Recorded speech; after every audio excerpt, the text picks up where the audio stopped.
Et comme chaque mercredi à cette heure-ci, eh bien c'est l'œil de l'expert. Aujourd'hui, une experte, puisqu'on parle famille avec Olivia Barr. Bonjour Olivia. Bonjour Michel. Médiatrice familiale. On va prendre le temps avec vous de parler d'un sujet qui peut être sensible ou tabou, puisqu'on va parler de parents dépendants, comment faire face, comment s'organiser en fratrie, quel soutien apporter, comment, quand, qui décide, autant de questions que tous seront ou sont appelés à se poser.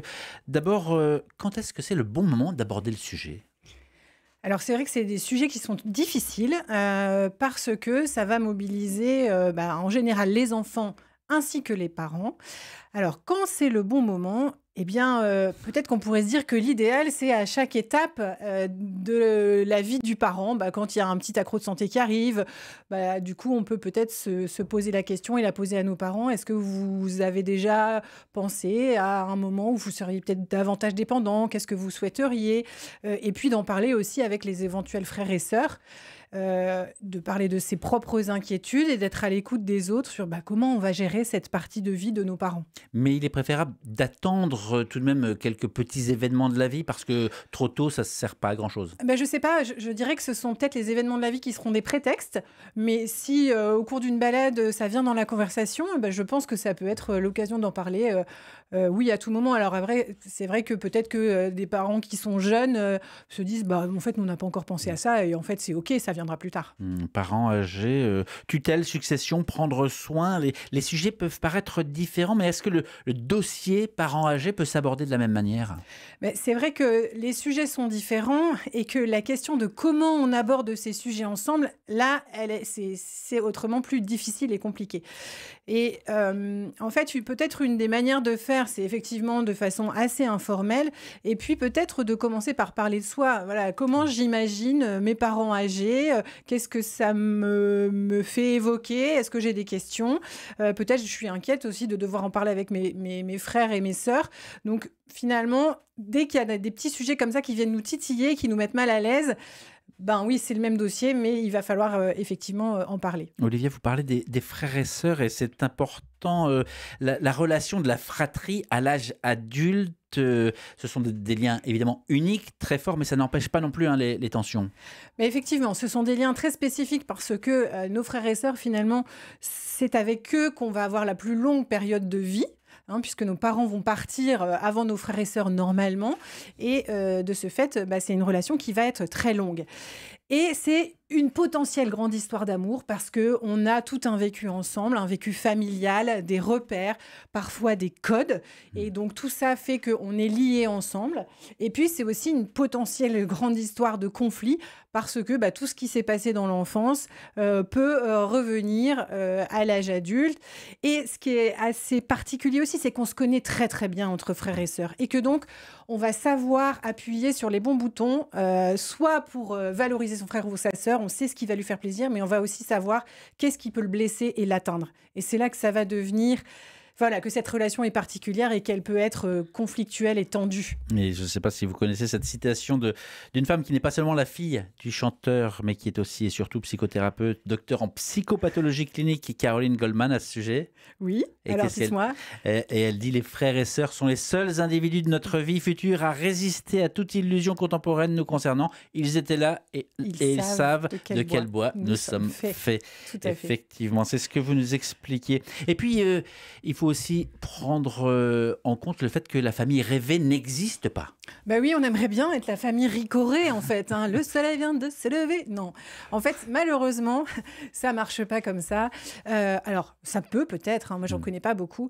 Mais peut-être, ce qu'on peut se dire, c'est qu'il y a des familles qui, parfois, sont cabossées, où, effectivement, on va s'invectiver.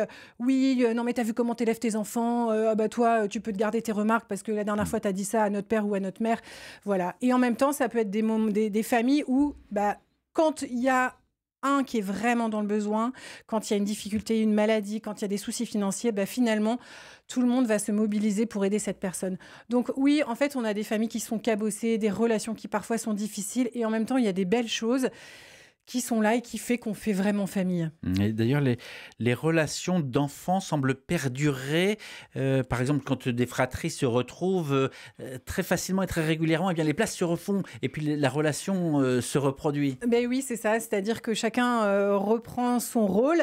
Par exemple, on peut avoir dans une famille d'agriculteurs l'enfant qui aidait beaucoup ses parents à la ferme et qui donc était très manuel, et puis l'autre, on lui disait non mais toi tu seras plutôt un gars de bureau. Bah, effectivement, c'est des remarques qui peuvent être ressorties à l'âge adulte et qui peuvent blesser aussi, parce que celui qui est manuel peut-être en a marre d'être le considéré comme le manuel, et inversement pour celui qui est celui de bureau. Donc effectivement, il y a des places qui se reprennent.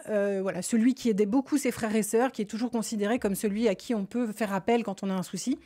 Voilà, donc comment on peut avoir conscience de ces places et éventuellement les faire bouger si elles ne nous conviennent pas. Alors concrètement, qui doit décider lorsqu'une fratrie est rassemblée, par exemple pour parler d'un parent qui est en train âgé, qui est en train peut-être de perdre ses moyens, etc. Qui décide? Est-ce que c'est par exemple s'il a le conjoint, quelle est sa place, et Ouais. au sein des frères et sœurs, qui décide? Ouais, alors c'est très très difficile. Évidemment, l'idéal serait la concertation entre tous. Qui lance le sujet? Peut-être celui qui a le plus de conscience de ce qui est en train de se passer, peut-être celui qui se sent le plus à même d'être à l'écoute de chacun.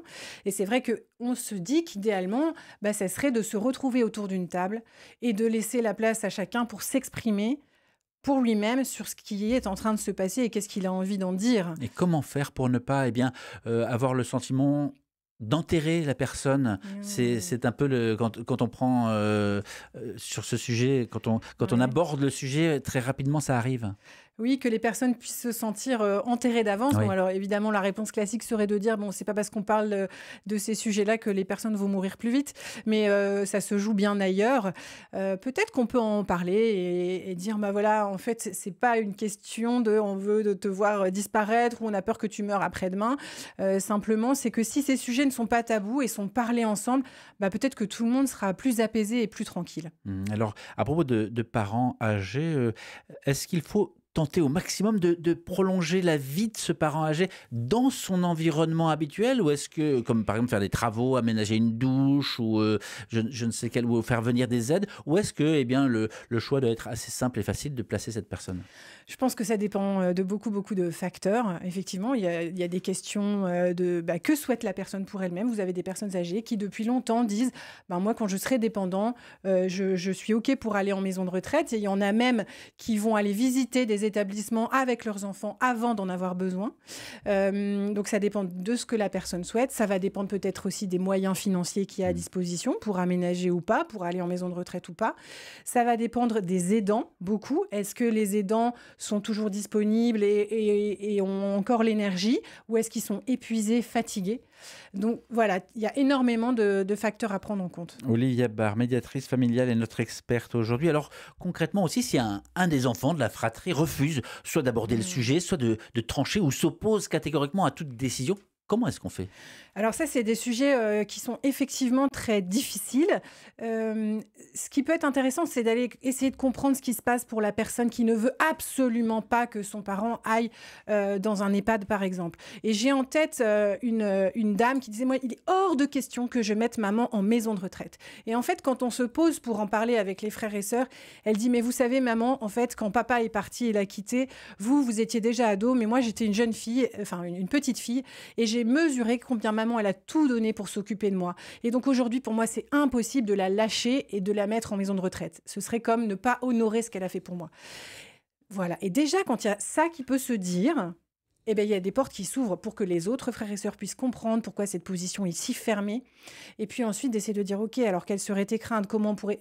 Et alors là, le dialogue s'ouvre et il y a des solutions qui peuvent émerger. Le départ des parents ou la vente d'une maison de famille, ça peut faire disparaître le centre de gravité finalement d'une famille. Par quoi on le remplace et comment on le remplace? Eh bien oui, les parents, c'est vrai que ce sont le centre de gravité, peuvent être le centre de gravité d'une famille, parce qu'ils vont avoir une maison qui va permettre de recevoir tout le monde, ils vont organiser des réunions de famille, parfois ils vont prendre leurs petits-enfants pendant une semaine de vacances, et donc ça va faire un esprit de famille. Quand le parent est malade, quand il est âgé, quand il est en maison de retraite, ou qui décède, il n'y a plus ce centre de gravité. Donc, ce sont aux enfants qui le souhaitent, et s'ils le souhaitent, de pouvoir à nouveau insuffler cet esprit de famille. Et parfois, les relations de frères et sœurs se distendent un peu, et puis les personnes vont créer cet esprit de famille au sein de leur propre famille avec leurs enfants. Et il y a quelque chose de l'ordre de la transmission qui se fait. Et en termes législatifs, que dit la loi quand des parents doivent prendre soin de leurs enfants, évidemment, mais est-ce que les parents doivent prendre soin de leurs propres parents? Oui, tout à fait. Donc, le Code civil nous dit qu'il y a une obligation de prendre soin, en tout cas de subvenir aux besoins à la fois de ses descendants, mais aussi de ses ascendants, et même quand on est marié, de ses beaux-parents. Donc choisissez bien votre mari et votre belle famille. Olivia Barr, pour conclure, qu'est-ce qu'il faut en retenir de tout ce qu'on vient de dire par rapport justement à ce parent dépendant sur lequel eh bien, on commence à réfléchir, à se pencher, à penser à l'avenir? Eh bien, peut-être ce qu'il faudrait retenir, c'est de réussir à s'en parler, de pouvoir... Voilà, essayer de comprendre pour soi-même qu'est-ce qui est important, qu'est-ce qu'on a envie de transmettre à ses frères et sœurs comme information et à ses parents. Et puis aussi d'être très à l'écoute les uns des autres. C'est-à-dire que je parle pour moi, mais je vais aussi essayer d'être à l'écoute de ce qui est important pour les frères et sœurs et pour les parents. Ça veut dire qu'il faut d'abord aussi se réconcilier, au moins être apaisé en termes de fratrie. Oui, et en fait, peut-être pour ça, quelque chose de très concret, ce serait si on y arrive, de se réunir, de prendre chacun une feuille de papier et dans la situation à laquelle on est confronté, est-ce que papa part à l'EHPAD, chacun note pour lui-même, est-ce qu'il a envie, est-ce qu'il n'a pas envie, quels sont tous les facteurs qui l'inquiètent, etc. Chacun le fait pour lui-même. Et ensuite, chacun prend la parole pour lui-même pendant un tour où les autres se taisent, ne disent rien et est à l'écoute. Et ensuite, on peut faire un deuxième tour où on réagit à ce que les uns et les autres ont dit. Quand tu as dit ça, moi, ça m'a fait penser que effectivement, j'avais pas pensé que dans un EHPAD, peut-être que les parents étaient un peu livrés à eux-mêmes pour s'alimenter ou je sais pas quoi.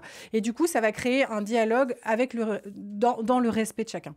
Merci beaucoup. Et puis les repas de Noël arrivant, eh bien, ça peut être également l'occasion le meilleur moment d'évoquer timidement le sujet. Olivia Barr était notre experte cette semaine, médiatrice familiale. Merci d'avoir pris le temps de répondre à ces questions. Avec plaisir, merci à vous.